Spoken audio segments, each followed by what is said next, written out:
सबसे पहली बात ब्रह्मचारी को ये है कि किसी भी तरह से शास्त्र आज्ञा का उल्लंघन ना होने पाए किसी भी क्षेत्र पे।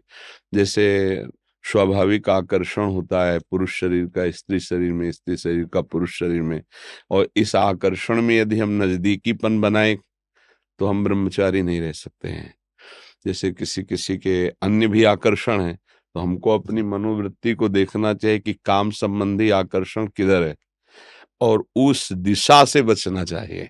क्योंकि ब्रह्मचर्य एक ऐसी अमोघ वस्तु है कि जो चिंतन मात्र से भी नष्ट हो सकती है। क्रिया प्रक्रिया संग ये तो आगे की बात हो गई।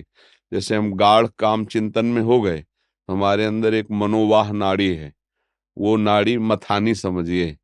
जैसे दूध को जमा कर दही किया गया और दही का जब मंथन किया गया तो उससे मक्खन घी निकलता है। ऐसे पूरे शरीर में, इस पांच भौतिक देह में कहीं भी देख लो, जैसे पित्त की थैली है और ऐसे ऐसे कहीं वीर की थैली नहीं है। ब्रह्मचर्य जो वीर है उसकी कहीं थैली नहीं है।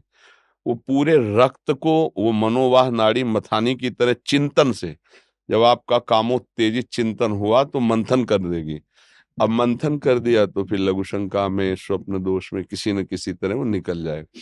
अखंड ब्रह्मचारी जी के लिए चिंतन भी रोकना है, क्योंकि ध्यायतो विषयान, जहां हम विषयों का ध्यान किया तो संगस्तेषु उपजायते, उसमें आसक्ति पैदा होगी, फिर क्रियाएं आगे होने लगेंगी।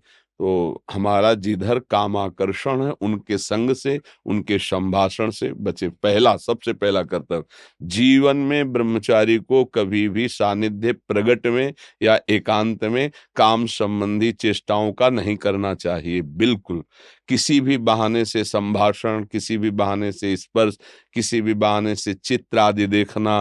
वो आजकल मोबाइल भी होते हैं तो मोबाइल आदि में, क्योंकि कामोत्तेजना जब चढ़ती तो वही विषय हमें अच्छा लगता है, तो उस विषय का किसी भी तरह से हम पोषण न होने दें। ये पक्की जीवन की बात समझ ले। अगर ब्रह्मचर्य रहना है तो विपरीत आकर्षण जो हो रहा है उससे हमें दूरी बना के रहना। अगर तनिक भी सिद्धि कोई दिखाए तो गिर ही जाएगा, वो भ्रष्ट ही हो जाएगा।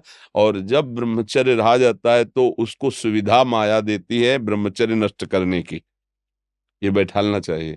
जैसे आप नियम लिए कि मैं आजीवन ब्रह्मचारी रहूंगा, तो आपको पक्की सुविधा एक समय आएगी कि आप आराम से भोग भोग लीजिए, कोई निगेटिव नहीं, कोई नकारात्मक सोच भी नहीं आएगी। आप उसको स्वीकार करें, क्योंकि आपके व्रत को भंग करने के लिए माया ऐसी सुविधा देगी। आपको ऐसी सेवा मिलेगी या आपकी ऐसी सेवा होगी, कई तरह के विधान पेश किए जाते हैं विपरीतता अंदर पैदा करके भ्रष्ट करने के। तो साधक जीवन भर इस बात से सावधान रहे यदि नैष्ठिक ब्रह्मचर्य। दूसरी बात, जब हम स्नान करें तो नाभि देश को बहुत ठंडा करें। ठंडे जल से नाभि देश में यहाँ से जल को कई बार ऐसे डालें।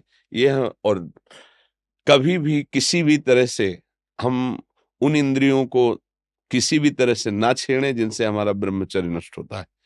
वो पवित्रता के लिए स्नान शौच आदि के अलावा हम उन इंद्रियों का स्पर्श भी ना करें, उन इंद्रियों को किसी तरह उत्तेजित ना करें, ये पक्का ध्यान रखें। तीसरी बात, भोजन इतना पाएं जो सुपाच्य हो और शौच पूरी साफ हो जाए। अगर कब्ज रहेगा तो फिर हमारा ब्रह्मचर्य नष्ट होने की संभावना रहती है। जिसके बहुत कब्जियत बनी रहती है, तो ब्रह्मचर्य क्या है, घी समझो। वो उसको उचित आहार विहार से संयम में किया जाता है। और ब्रह्मचर्य को पुष्ट रखने के लिए कम से कम 48 मिनट बिना हिले डुले पद्मासन और सिद्धासन का अभ्यास करना चाहिए, मेरुदंड सीधी करके। पद्मासन लगाना जानते हो? सिद्धासन लगाना जानते हो?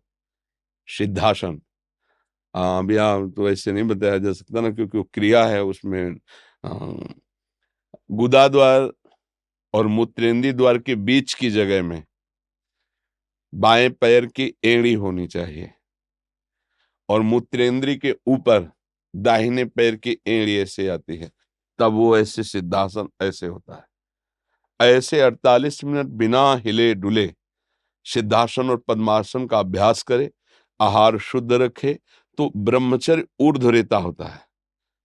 जो ब्रह्मचारी है उसका ऊर्ध्वगामी वीर हो जाता है, फिर वो अधोगामी नहीं होगा। यदि अधोगामी शुरू हो गया है तो ऊर्ध्वगामी करने में बहुत कष्टप्रद। अभी आपकी नवीन अवस्था है, बहुत बढ़िया अवसर है जीवन को ब्रह्ममय बनाने का।